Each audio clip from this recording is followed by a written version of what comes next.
So, papunta kami ngayon sa Honda, sa may showroom nila sa Talisay. So, magte-test drive kami ngayon. Tapos, dadalhin ko kayo kasama na.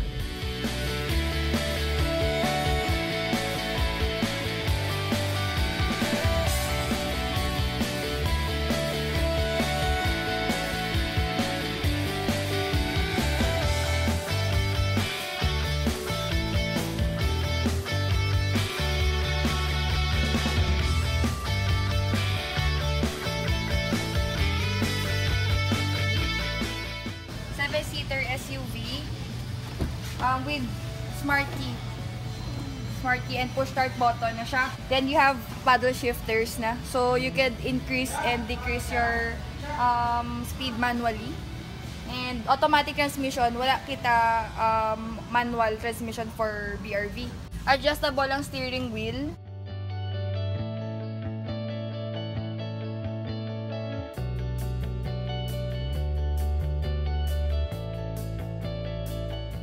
And touchscreen. Wow. Touchscreen na and digital ang iyang aircon. Second row seat is one touch fold to tumble. Wow! With rear aircon.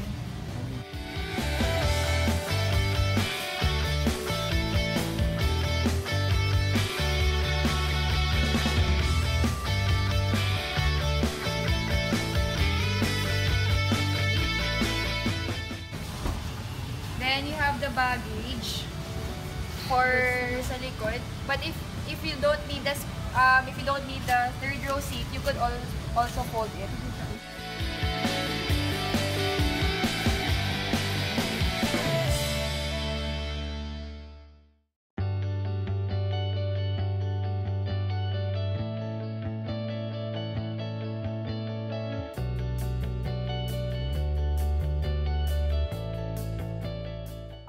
Rear bumper garnish. Tapos side sill garnish. And front bumper garnish.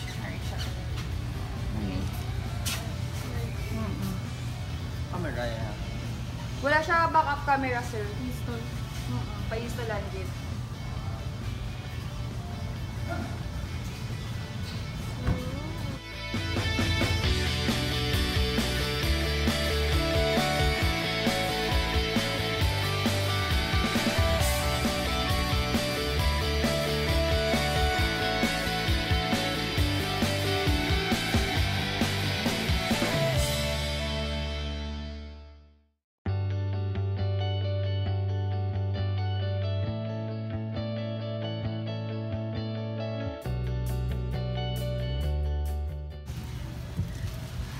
With front airbags na siya nang, so hindi ka agad mag-worry about sa safety. And G-Con body structure naman siya.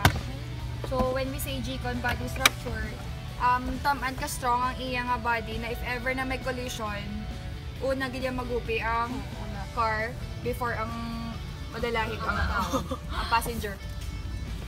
And may headrest kita para if ever hindi ma-protect man ang head sa passenger. Tanan may seatbelt. Isa sa third row seat may seatbelt. Isa na. Belt. Oh, ready ang niya nga. Lock. Automatic.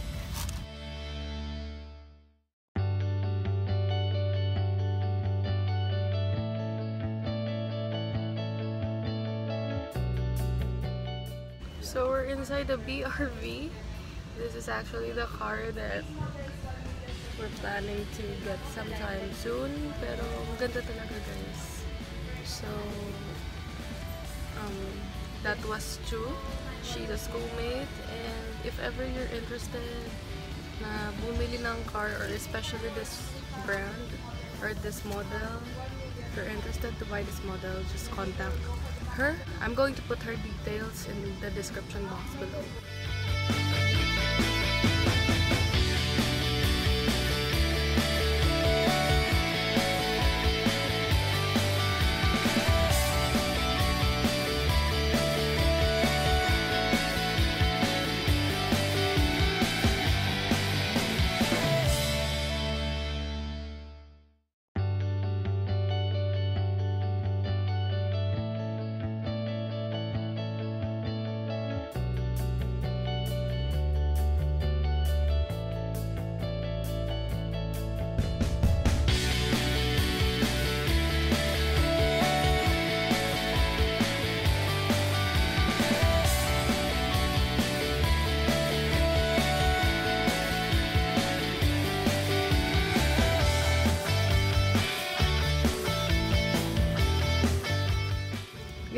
yung backseat niya, guys. Ang cute niya.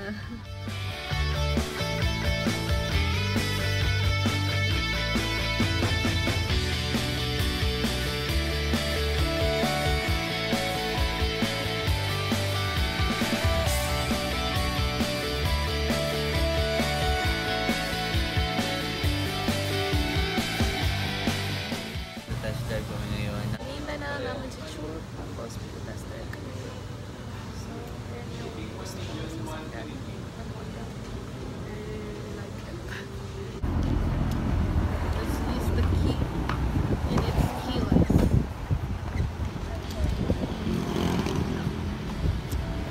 Keyless entry for base model.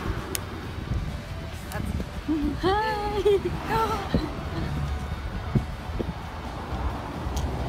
Keyless siya. This is the all-in 37 base model.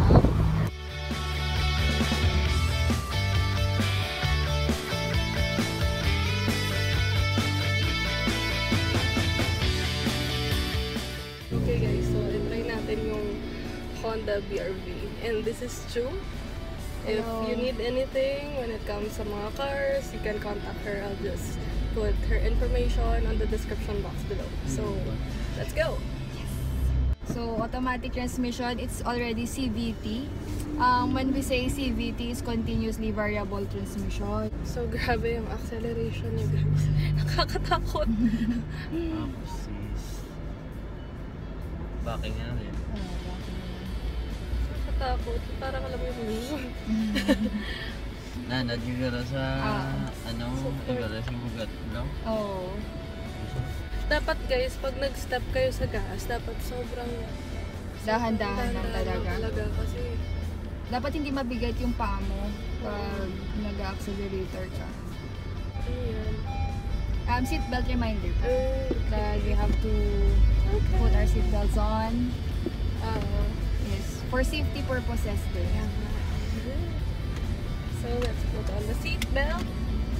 And so at first guys, nahirapan ako kasi grabe yung acceleration niya. Pero when you get the hang of it, okay naman siya. Tapos smooth lang talaga yung ano niya. So para siyang tuson. Ang ganda. Tapos yung gusto ko kasi hindi mo naririnig ng masyado yung ano, yung road. Yes. Hindi siya maingay. Tapos gusto ko siya kasi hindi siya super Mababa. hindi siya mababa. Pero at the same time, hindi naman siya ganun kataas. Sakto lang kasi. Sakto lang siya for my height. So yun, kamusta po yung space? Yung space, Sa legroom, sa headroom. gusto ko yung space kasi ako usually pag nagdadrive ako, sobrang malapit talaga ako sa ano, dito sa Manibela. Manibela. Tapos yung headroom, okay siya. Parang meron kang space dito. Hindi ka naman sobrang sikip. Hindi ka nasusuffocate. Kaunti yung blind spot. Yes, hindi konti. konti yung blind spot. Which is really nice kasi minsan merong mga sasakyan na hindi mo makikita yung dito. Hindi mo makikita yung sa peripheral vision mo. Pero dito parang nako-cover ng peripheral vision mo yung lahat.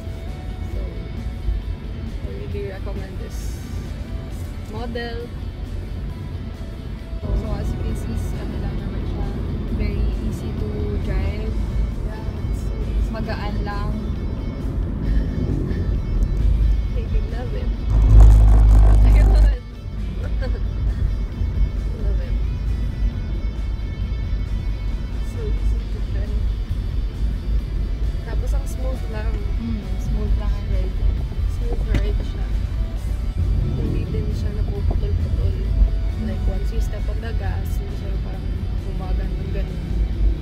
Hindi ka masubintog. So, pag nilagyan mo ng konting, pag umapa ka ng konting-konti lang dun sa gas, hindi mo na kailangan na super full force ka talaga.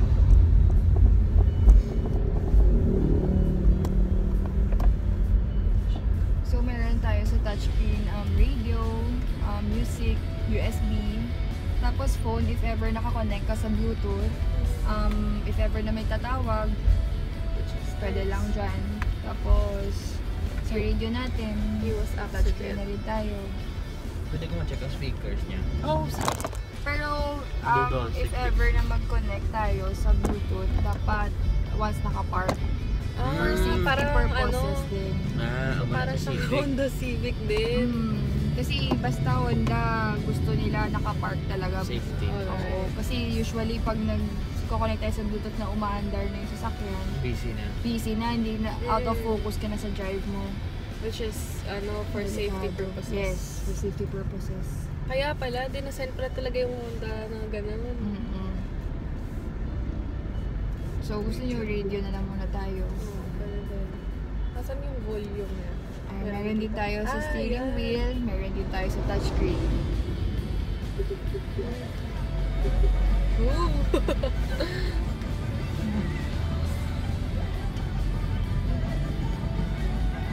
Sa steering wheel niya kasi hindi siya masakit sa kamay.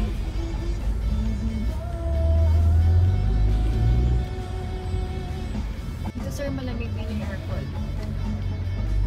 Sa likod. Sir,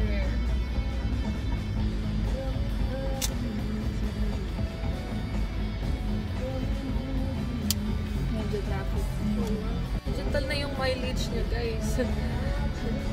compared before. Compared sa yung sa sasakyan kasi namin, hindi siya digital. So, grabe high-tech na talaga yung features nito.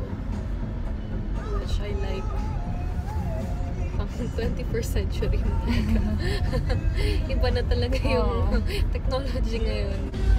Actually, pwede mo man siya ma-increase ang fan niya. Especially kung kakapasok mas sakyan, tapos mainit pa yung car mo. Very nice. Para mabilis siya lumimig. Then if gusto mo naman pati sa paa mo, pwede rin yan. Hindi na siya yung tipong Hindi na siya rotary controls. Yeah.